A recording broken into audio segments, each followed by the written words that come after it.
I love theme parks. I love them so much that for basically my entire gaming life, one of my favorite genres of video games have been theme park simulation video games.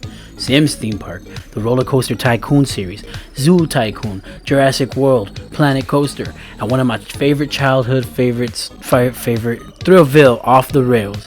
When I first played this game on the Wii, I was blown away and spent hours upon hours exploring every single corner of this game's mechanics and secrets. Revisiting as an adult has shown me that while the game isn't perfect, I'd be lying if I said I didn't have a lot of fun replaying through it. The game actually has a plot, and it's not just don't let the park shut down. There's a robot invasion plot with a secret agent conspiracy and a brainwashing side plot, a talking chihuahua. Yeah, it gets crazy. You can also run around the actual park and talk to every single NPC you see running around. The game is fully loaded with voice acting, tons of conversation options, and in my opinion, the best part of the game, the mini-games. There are more than 50 mini-games in the form of arcade games, but on top of that, you can also hire staff. And the way to train these characters is to play through their corresponding mini-games. You need to collect trash and clean vomit as a janitor, fix the rides by connecting the right tubes as the mechanic, and play these rhythm games as the cheerleaders. The best part about all of these is that each time you play them, the difficulty increases, and at first, they're really easy, but the later ones bring in some tougher time challenges or more complex button combos to push through. On top of these mini-games, there's a ton of arcade games that you can play through, and most of these are pretty great. There are so many of them that I didn't get to play through all of them, but here's a quick review of all the ones I did get to play in the order that I played them. Stunt Rider is a bike riding minigame that plays like a flash game, and the music is licensed 2000 songs. Personally, I'm not a fan of this one, it's kind of boring. Tank Frenzy is a top-down shooter. It's pretty fun actually, just causing a bunch of destruction with the increasing difficulty. Mini Golf is really fun and satisfying, and it's really easy to get a hole in one, which just adds to the feeling of accomplishment. Squadron Ace is fun. It reminds me of those flying missions in the Sly Cooper series, so that's a plus. Bandito Chinchilla is a 2.5D beat 'em up and one of my favorites. The story is silly. There's a fucking story, first of all. The controls are surprisingly complex, but there being a ton of combos you can pull off and weapons that you can utilize, and the music here is genuinely fantastic.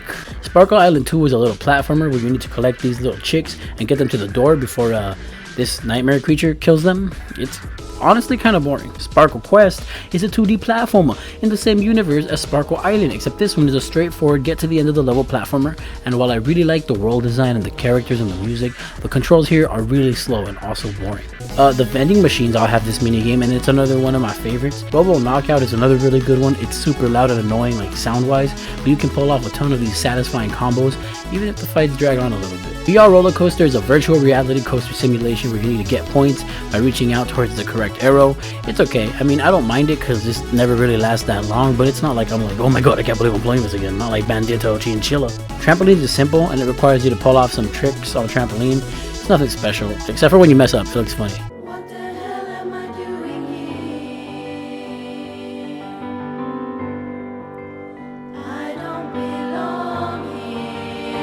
Alley Ball sucks ass and I hate it. I don't understand the controls and it's a bad time. Splatomo is so mindless that it's a nothing minigame. I don't even have an opinion on it. Saucer Sumo is something right out of Mario Party where you need to push each other off this platform. It's kind of enjoyable, I'm not gonna lie. Ghoul Gunner is fun. It's like a little point and shoot game, but the environment looks really cool. RC Wars is basically bumper cars but with mini RC cars, and it's also a quick little game. It's fun while it lasts. Trojan Frenzy is basically like Dead Ops. You know, like I don't like Call of Duty, but I love Dead Ops. Like I would play it just to play Dead Ops, and this is just that because I love this because it's like that. Coconut Shy is fucking garbage and boring, and I hate it. Pool, well everyone knows Pool. It's really easy and it's fun, and I like it here too. Blackbeard's Booty is just Ghoul Gunner, but with a pirate theme. But I kind of prefer the spooky theme, so this is okay. But if you have a choice, just go for the Ghoul theme. Saucer Soccer is soccer, but with saucers. It's a lot of fun, if I'm being honest. Hauntings is a straight up first person shooter in a haunted house and the surrounding cemetery, and I love this one. The music is good, the controls are pretty clunky, but it's fun to explore these spooky little places. I just love spooky places. Auto Sprint is a top down racer with really good controls. Like, I'm surprised how good these controls are. I hate top down racing stuff, but this one, it is really easy to turn and stay ahead, and I'm surprised these controls are so good. There's Test Your Strength, which, I mean it's test your strength. The bull riding game is fucking hilarious. Son, I'd gladly take 10 seconds in the saddle for a lifetime of watching from the stands. Yes, I'd gladly take 10 seconds in the sun. And those are just the mini games I got to play in my 6 hours of playtime. Honestly, all in all, it's barely half of the mini games, and I'm surprised most of these come with their own soundtrack, cutscenes, decent controls. There's so much to do. You're always having fun and unlocking more and more mini games or roller coasters or people to hire. In between the mini games, I built a bunch of roller coasters, and this is also fun. The game just lets you create the craziest thing you can imagine.